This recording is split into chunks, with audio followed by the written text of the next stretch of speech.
Hello, and welcome to Bookspot. I'm Earl Weinberg. This time, we will continue our reading of Puck of Pook's Hill by Rudyard Kipling. Our friend Sir Richard Dallingridge and his friend Hugh are back at Pevensey after their adventures, but they're now both old men, as is their lord d'Aquila. One foul night came word from a messenger of the king waited below. We were chilled after a long riding in the fog toward Bexley, which is an easy place for ships to land. D'Aquila sent word the man might either eat with us or wait till we had fed. Anon Jahan, at the stairhead, cried that he had called for horse and was gone. "Pest on him," said D'Aquila. "I have more to do than to shiver in the great hall for every gadling the king sends. Left he no word?" "None," said Jahan, except he had been with D'Aquila at Santlach, except he said that if an old dog could not learn new tricks, it was time to sweep out the kennel. "Oh," said D'Aquila, rubbing his nose. "To whom did he say that?" "To his beard, chiefly, but some to his horse's flank as he was girthing up. I followed him out," said Jahan the crab. "What was his shield mark?" "Gold horseshoes on black," said the crab. "That is one of Fulk's men," said D'Aquila. Puck broke in very gently. "Gold horseshoes on black is not Fulk's shield. The Fulk's arms are—" The knight waved one hand statelily. "Thou knowest that evil man's true name," he replied, "but I have chosen to call him Fulk because I promised him I would not tell the story of his wickedness so that any man might guess it. I have changed all the names in my tale. His children's children may still live." "True, true," said Puck, smiling softly. "It is knightly to keep faith even after 1,000 years." Sir Richard bowed a little and went on. "Gold horseshoes on black," said D'Aquila.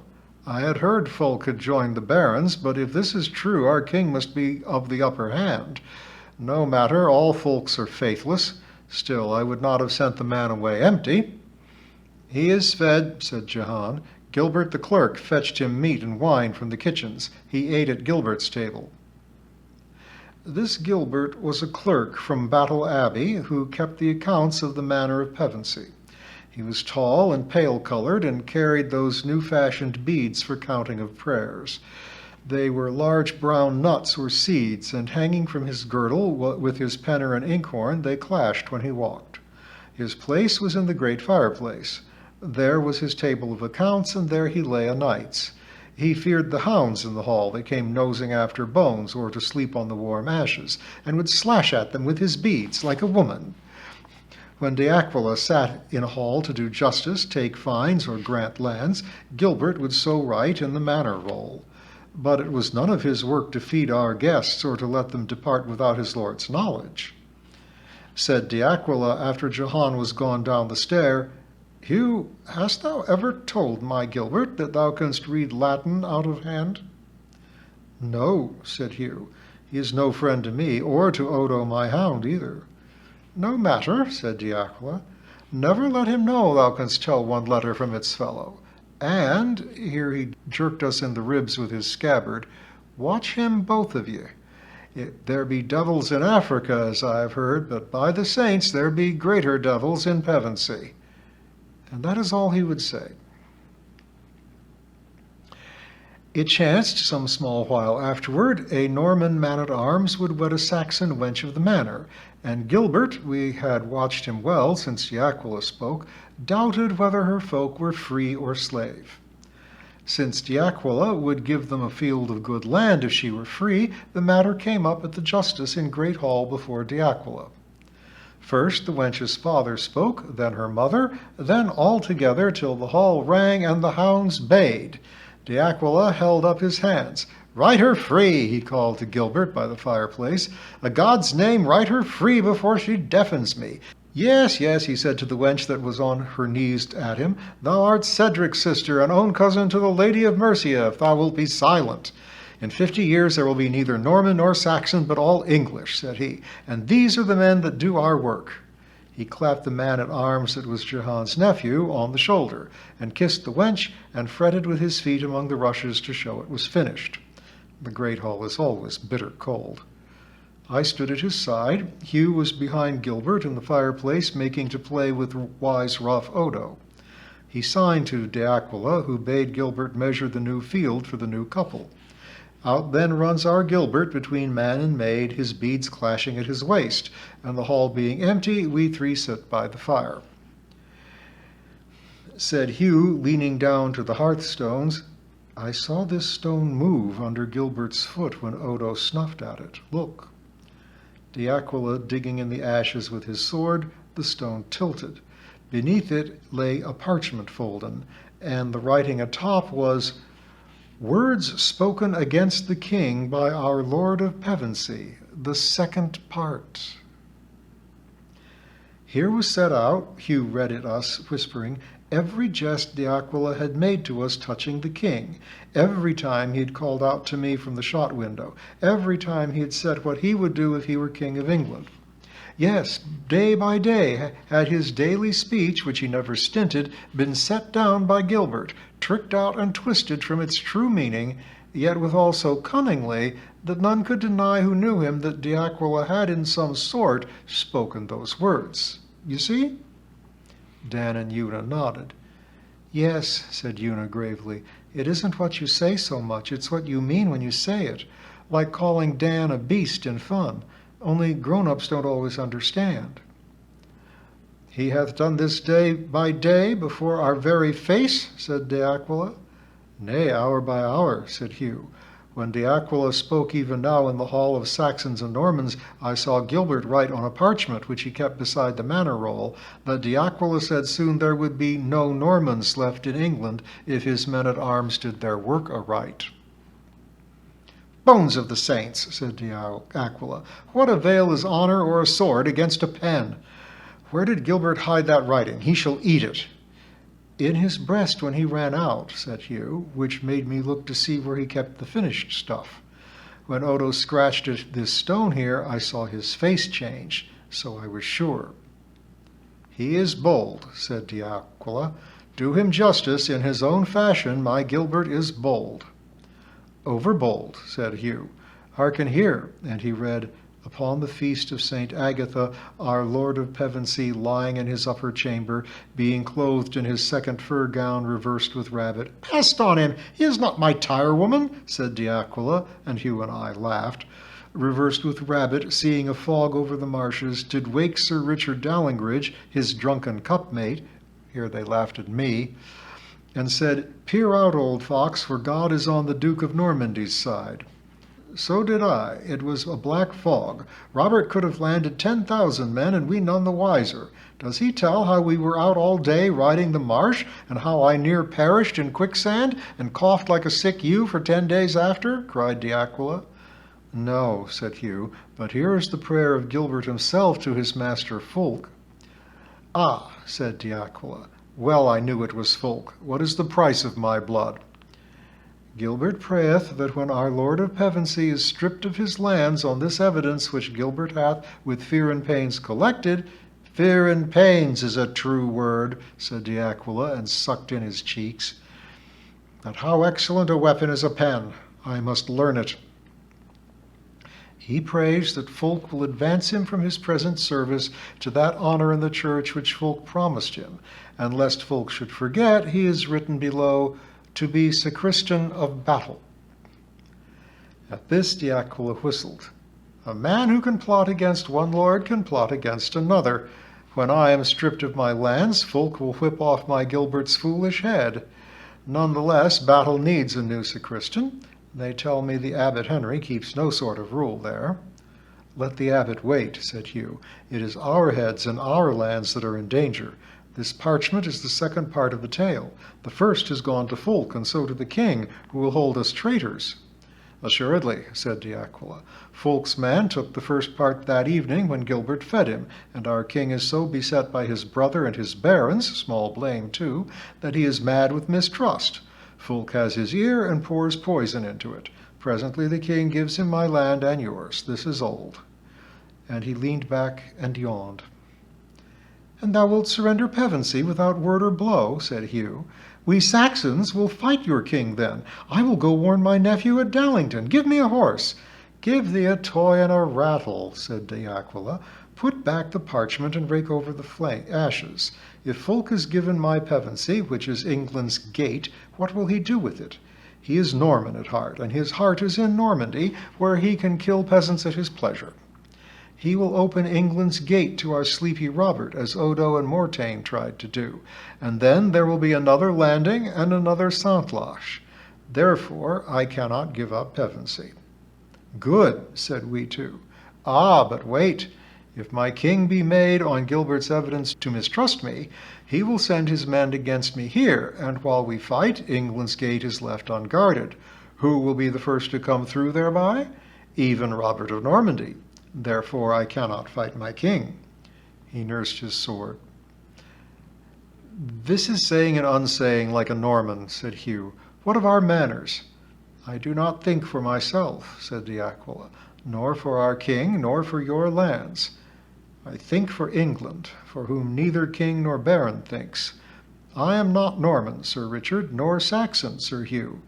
English am I. Saxon, Norman, or English, said Hugh, our lives are thine, however the game goes. When do we hang Gilbert? Never, said de Aquila. Who knows, he may yet be sacristan of battle, for to do him justice, he is a good writer. Dead men make dumb witnesses. Wait. But the king may give Pevensey to Fulk, and our manners go with it, said I. Shall we tell our sons? No. The king will not wake up a hornet's nest in the south till he has smoked out the bees in the north. He may hold me a traitor, but at least he sees I am not fighting against him, and every day that I lie still is so much gain to him while he fights the barons. If he were wise, he would wait till that war were over before he makes new enemies. But I think Fulk will play upon him to send for me, and if I do not obey the summons, that will, to Henry's mind, be proof of my treason. But mere talk, such as Gilbert sends, is no proof nowadays. We barons follow the church, and like Anselm, we speak what we please. Let us go about our day's dealings and say naught to Gilbert. Then we do nothing, said Hugh. We wait, said de Aquila. I am old, but still I find that the most grievous work I know. And so we found it. But in the end, de Aquila was right. A little later in the year, armed men rode over the hill, the golden horseshoes flying behind the king's banner.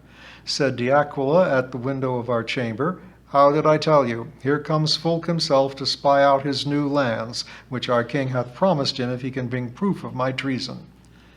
How dost thou know? Said Hugh. Because that is what I would do if I were Fulk, but I should have brought more men.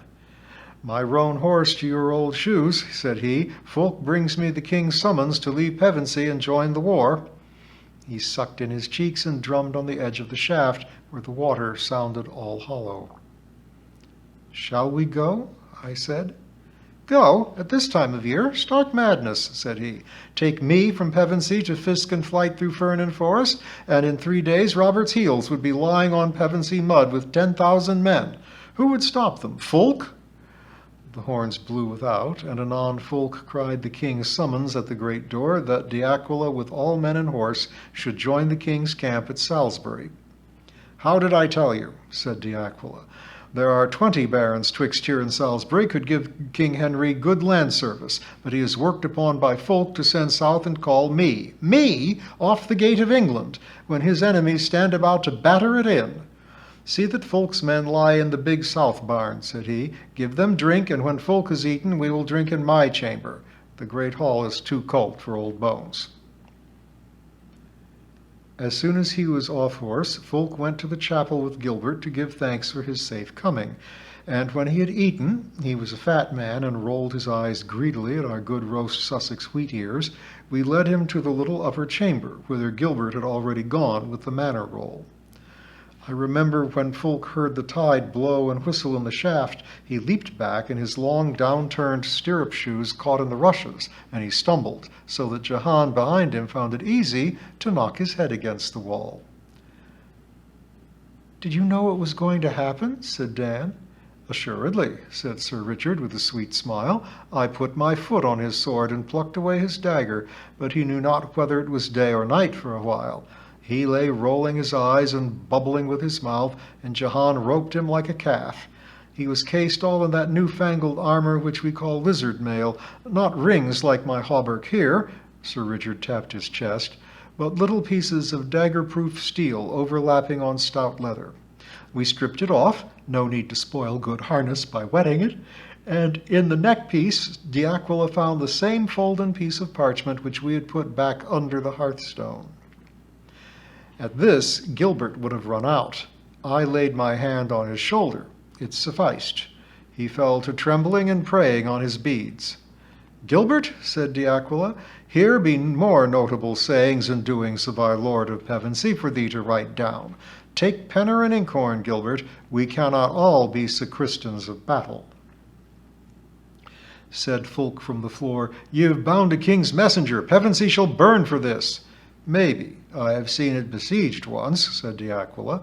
But heart up, Fulk. I promise thee that thou shalt be hanged in the midst of the flames at the end of that siege, if I have to share my last loaf with thee, and that is more than Odo would have done if we starved out him and Mortmain. Then Fulk sat up and looked long and cunningly at D'Aquila. By the saints, said he, why didst thou not say thou wast on the Duke's side at the first? Am I? Said D'Aquila. Fulk laughed and said, No man who serves King Henry dare do this much to his messenger. When didst thou come over to the Duke? Let me up and we can smooth it out together. He smiled and becked and winked. Yes, we will smooth it out, said D'Aquila.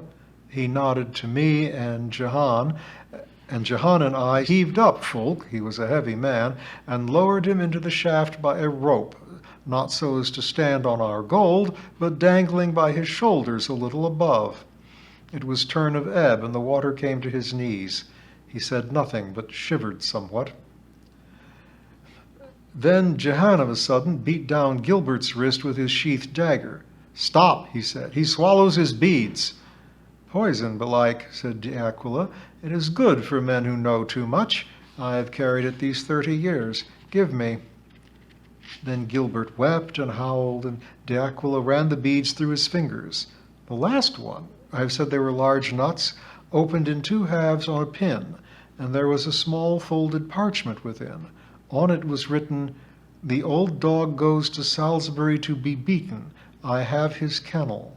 Come quickly. This is worse than poison, said D'Aquila very softly, and sucked in his cheeks. Then Gilbert grovelled in the rushes and told us all he knew. The letter, as we guessed, was from Fulk to the Duke, and not the first that had passed between them. Fulk had given it to Gilbert in the chapel, and Gilbert thought to have taken it by morning to a certain fishing boat at the wharf which trafficked between Pevensey and the French shore. Gilbert was a false fellow, but he found time between his quakings and shakings to swear that the master of the boat knew nothing of the matter. He hath called me a shaved head, said the Gilbert, and he hath thrown haddock guts at me, but for all that he is no traitor. I will have no clerk of mine mishandled or miscalled, said D'Aquila. That seaman shall be whipped at his own mast. Write me first a letter, and thou shalt bear it with the order for the whipping tomorrow at the boat. At this Gilbert would have kissed D'Aquila's hand. He had not hoped to live until the morning, and when he trembled less, he wrote a letter as from Fulk to the Duke, saying that the kennel, which signified Pevensey, was shut, and that the old dog, which was D'Aquila, sat outside it, and moreover that all had been betrayed. Write to any man that all is betrayed, said D'Aquila, and even the Pope himself would sleep uneasily. Eh, Jahan? If one told thee all was betrayed, what wouldst thou do? I would run away, said Jahan. It might be true. Well, well, quoth D'Aquila, write, Gilbert, that Montgomery, the great earl, hath made his peace with the king, and that little Darcy, whom I hate, hath been hanged by the heels. We will give Robert full measure to chew upon. Write also that Fulk himself is sick to death of a dropsy. Nay, cried Fulk, hanging in the well shaft, drown me out of hand, but do not make a jest of me. Jest, I, said D'Aquila. I am but fighting for life and lands with a pen, as thou hast shown me, Fulk. Then Fulk groaned, for he was cold, and "Let me confess," said he. "Now this is right neighbourly," said de Aquila, leaning over the shaft. "Thou hast read my sayings and doings, or at least the first part of them, and thou art minded to repay me with thine own doings and sayings. Take penner and inkhorn, Gilbert. Here is work that will not irk thee." "Let my men go without hurt, and I will confess my treason against the king," said Fulk. "Now why has he grown so tender of his men of a sudden?" said Hugh to me, for Fulk had no name for mercy to his men. Plunder he gave them, but pity none. "Tch, tch," said Aquila. "Thy treason was all confessed long ago by Gilbert. It would be enough to hang Montgomery himself." "Nay, but spare my men," said Fulk, and we heard him splash like a fish in a pond where the tide is rising. "All in good time," said de Aquila. "The night is young, the wine is old, and we need only the merry tale. Begin the story of thy life since thou wast a lad at Tours. Tell it nimbly." "Ye shame me to my soul," said Fulk. "Then I have done what neither king nor duke could do," said de Aquila. "But begin, and forget nothing." "Send thy man away," said Fulk. "That much can I do," said de Aquila. "But remember, I am like the Danes' king. I cannot turn the tide." "How long will it rise?" said Fulk, and splashed anew. "For 3 hours," said de Aquila. "Time to tell all thy good deeds. Begin, and Gilbert, I have heard thou art somewhat careless. Do not twist his words from their true meaning." So, fear of death in the dark being upon him, Fulk began, and Gilbert, not knowing what his fate might be, wrote it word by word. I have heard many tales, but never heard I aught to match the tale of Fulk, his black life, as Fulk told it hollowly, hanging in the shaft. "Was it bad?" said Dan, awestruck. "Beyond belief," Sir Richard answered. "None the less, there was that in it which forced even Gilbert to laugh. We 3 laughed till we ached. At one place his teeth so chattered that we could not well hear, and we reached him down a cup of wine.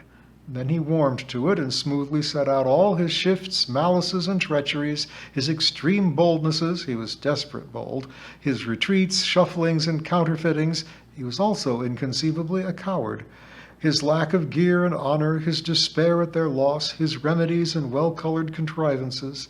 Yes, he waved the filthy rags of his life before us as though they had been some proud banner. When he ceased, we saw by torches that the tide stood at the corners of his mouth, and he breathed strongly through the nose. We had him out and rubbed him. We wrapped him in a cloak and gave him wine, and we leaned and looked upon him while he drank.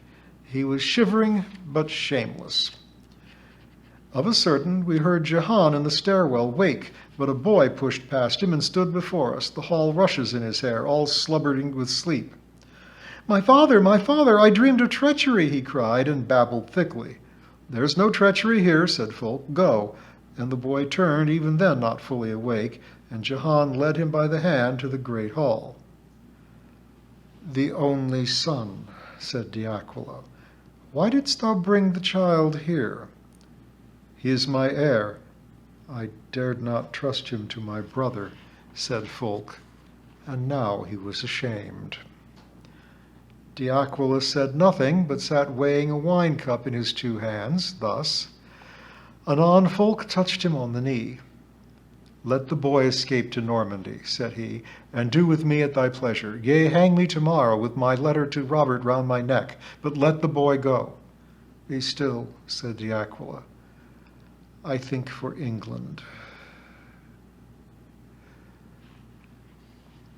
And we'll find out what de Aquila thinks up. For England, not Normandy, not for the Saxons certainly, but for all England next time.